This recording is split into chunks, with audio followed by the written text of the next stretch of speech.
কি রে তোর এত বড় সাহস, তুই চিঙ্কু মাস্তানের গায়ে হাতে দেখা দাস? এই তুই জানিস আমি কেটা? I M A Chinku Mustan, only one person, powerful. এক থাপড় দিয়ে তোর দাঁত ভাঙাল দিয়ে পারি। তুই চিনিস আমি কেটো? আমি কিন্তু কালো মাস্তানের ছোট ভাই। বেশি কথা কইলে এখন ঠেয়ে নিয়ে আসমু। ওর কাছে কিন্তু অল টাইম মেশিন থাকে। কি তুই চিঙ্কু মাস্তানের গয় দেখাস? যা ঢেকে নিয়ে যা। দাঁড়া। কিরে এই হুমন্দি মারছে তো? হ্যাঁ ভাই।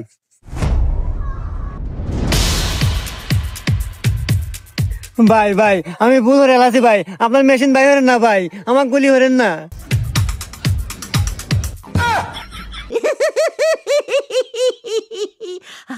আচ্ছা ভাই, আপনি এই মেশিন বানালেন কি করে? হ্যাঁ রে ভাই, এতে একবারে সহজ। ওই যে কলার ঢোঙ্গা আছে না, হ্যাঁ। ওই কলার ঢোঙ্গা আর ওই শাল পালের যে ললিপপ পাইপ দিয়ে যে দুকা দিয়ে এই যে টিগার বানাচ্ছে। ও বন্দুক হয়ে গেছে। হ্যাঁ। আচ্ছা ভাই, পুলিশ ধরে না? না হ্যাঁ লাইসেন্স আছে।